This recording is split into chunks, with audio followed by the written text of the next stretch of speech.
Hi everyone, Hannah here. So let's go ahead and get started on our part 2 tutorial. We've got everything glued down. Now we're going to be adding the different mediums. So what I am going to go ahead and do is take some of the mint effect paste and I want to put it on this glass jar just to kind of make it look old, you know, like it maybe washed up on the shore or something. And I want to go ahead and add it on some of the different flowers and seashells because whenever I add the gesso over it, it'll cover up most of the green, but it will give that texture. And so that's what I'm, that's what I'm shooting for, is to have some of that texture show up.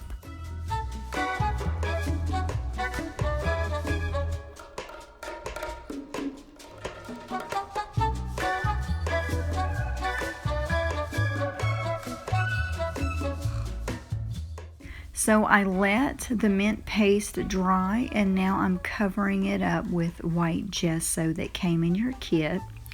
I had let mine air dry, but if you are crunched for time, you could go ahead and use a heat gun or a blow dryer to dry it quicker. And I do use that later on in the tutorial when I'm in between, the different colors of paint.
So I've let my gesso dry and now I'm going to go ahead and add some of this beautiful blue paint.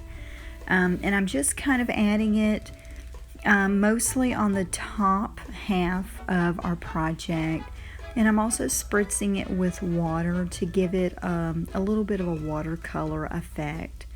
And how I normally apply my paint, I have it where it's darker right up next to the focal point and then lighter as it goes out to the end of the canvas.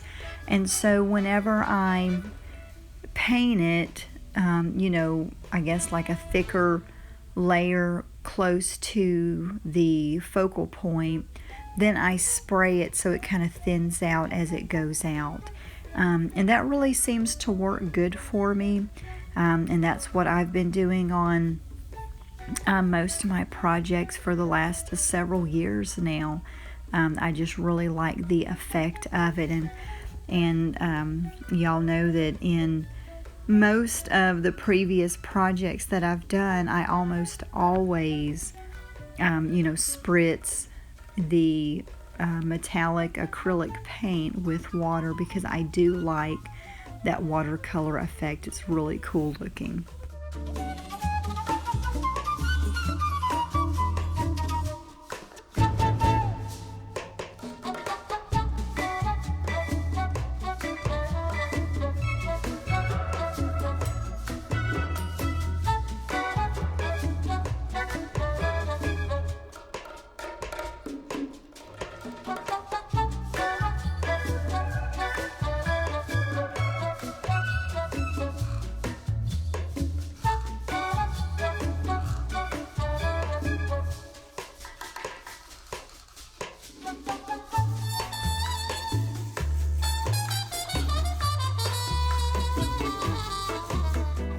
So I'm going to go ahead and heat set the blue with my heat gun, just because I didn't have time to wait in between the colors of paint to let it dry. So, when you're crunched for time, go ahead and get out that heat gun or blow dryer or stick it in a hot area for it to, sometimes even in the summertime, I'll stick it out in my garage, because it dries pretty quick out there in the summertime.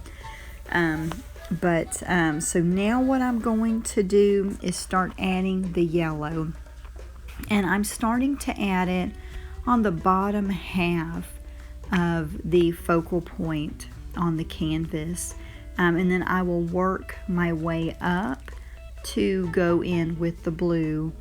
And I'm just leaving it yellow right now, but then you'll see later on where I will start to kind of fuse the blue and the yellow together, and it kind of gives that green color. So you've got kind of blue and then a little kind of green, and then gets into the yellow. So I really like the effect of it.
So I've finished adding yellow where I want it to be. Now I'm coming over some of the yellow places with some of the blue. And what I did, I put some of the blue paint in a little separate container so that because I did not dry the yellow paint because I wanted some of the yellow paint to mix with the blue paint. So I put some of the blue paint in a little container, and that way as I'm dipping in, I might get some yellow in there, but it's okay because I'm keeping it separate from the rest of the blue paint. And I just really like how it just kind of transitions from the blue to the yellow, because blue and yellow makes green, so it's kind of like we're going from blue to green to yellow, and I really like the effect of it.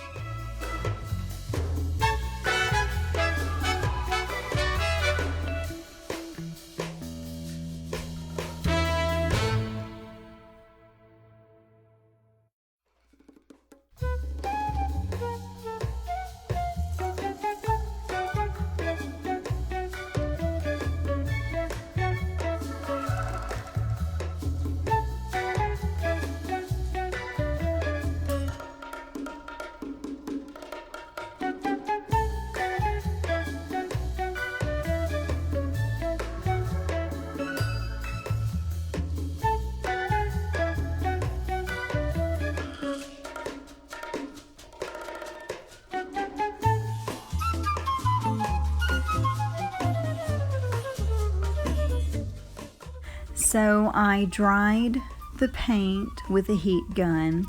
Now I am applying the micro beads. And how I like to do it, and I find that this works really well, I take a little bit of glue, whether it's on your brush or a spatula, which I'm using the spatula, or palette knife. I'm putting a little bit of glue on it, and then I had poured some micro beads onto a paper towel, and I'm just picking them up with the glue and then just spreading them where I want them to. And by doing it that way, I don't have so many micro beads rolling around on the canvas. Most of what I'm putting on here, it's stuck because of the way that I'm applying the glue onto the palette knife. So that works good for me. It's not messy, and the micro beads are not all over the place. I'm putting them in one place and they just kind of stay there. So, so win-win on that.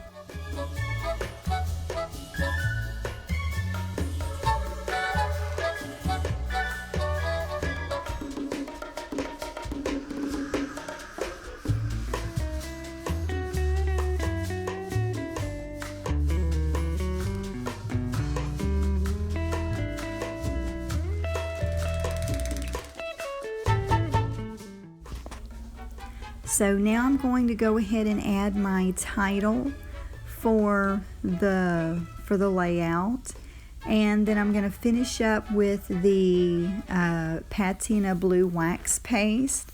Mostly I'm putting it on the areas where we had the texture paste, where we applied that. So that's where most of the places I'm putting it, also in some of the blue painted areas. And then I'm also going to be adding a picture. I found an old picture of some of my family members. I think it's like, great uncles. And they were standing there by the lake. And so I thought, well, that would be pretty neat. So I had some duplicates of that picture. So I cut one of them out, and I'll end up gluing that on the tag.